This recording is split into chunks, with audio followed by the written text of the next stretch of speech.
കേന്ദ്ര നിയമത്തിൽ പറയുന്നത് ഈ ഫിലിം ഒട്ടിക്കാം. അപ്പൊ അതിൽ പറയുന്നത് ഒരു വാക്കുണ്ട്, അതിനെ മിസ്യൂസ് ചെയ്യാൻ പോവുകയാണ്.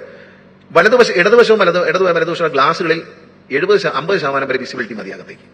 ഫ്രണ്ടിലും ബാക്കിലും 70% പറയും. ഫ്രണ്ടിൽ കൊണ്ടുവന്ന് ഒട്ടിച്ചു കഴിഞ്ഞാൽ പിന്നെ AI ക്യാമറയ്ക്ക് പോലും കിട്ടില്ല.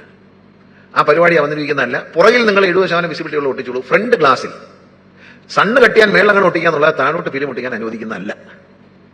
ഇതെങ്ങനെ നടപ്പിലാക്കാന്ന് വെച്ചാൽ കാപ്പം തന്നെ ആശയം പറഞ്ഞു. ഞാൻ അപ്പം തന്നെ സ്വീകരിച്ചിരിക്കുകയാണ്. കാരണം ആരാണോ ഈ സ്റ്റിക്കർ വണ്ടിയിൽ ഒട്ടിച്ചു കൊടുത്തത് അയാളുടെ ലേബൽ കൂടി ഇതിന്റെ സൈഡിൽ വെക്കാം. അനധികൃതമായി ഈ പറഞ്ഞ കോടതി ഉത്തരവിന് വിരുദ്ധമായി 50% കൂടുതലോ 70% ഉള്ള കൂടുതലായ ഒരു ഫിലിം ഫ്രണ്ട് ഗ്ലാസിൽ ഒട്ടിച്ചു കൊടുത്തിട്ടുണ്ടെങ്കിൽ ആ ഒട്ടിച്ചു കൊടുത്ത ആളുടെ പേര് നടപടിയെടുക്കാൻ അടിയന്തര നിർദ്ദേശം. എന്റെ പൊന്ന് ഗണേഷ് കുമാരൻ സാറേ, എന്നാ പിന്നെ ഇതൊക്കെ വിൽക്കാൻ പാടില്ലെന്നും പറഞ്ഞൊരു നിയമം പാസാക്കിയ പോരെ. ഇത് വിൽക്കുകയും ചെയ്യണം, അതിന്റെ ടാക്സും വാങ്ങിക്കണം, ഇത് വണ്ടിയിൽ ഉപയോഗിക്കാനും പറ്റത്തില്ല. നല്ല പഷ്ട നിയമം തന്നെ.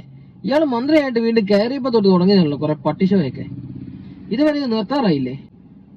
ഈ വണ്ടി മോഡിഫൈ ചെയ്യുന്നതിനുള്ള സാധനങ്ങള് വസ്തുക്കള് വിൽക്കുന്നതിന് യാതൊരു നിയമ തടസ്സവും ഇല്ല എന്ന് മാത്രമല്ല, ഇത് വിറ്റ് കഴിഞ്ഞാൽ ഉപയോഗിക്കാൻ പറ്റത്തില്ല.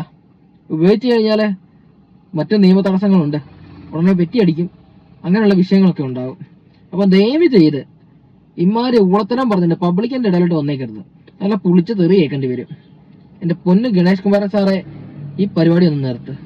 ഒന്നെങ്കിൽ ഇത് വിൽക്കാൻ പറ്റണം, അല്ലെങ്കിൽ ഇത് വിൽക്കാൻ പറ്റത്തില്ല എന്നുള്ളൊരു നിയമം കൊണ്ടുവരണം. ഇത് രണ്ടും കൂടെ ഒരുമിച്ച് നടത്തരുത് കേട്ടോ ഗണേഷ് കുമാരൻ സാറേ.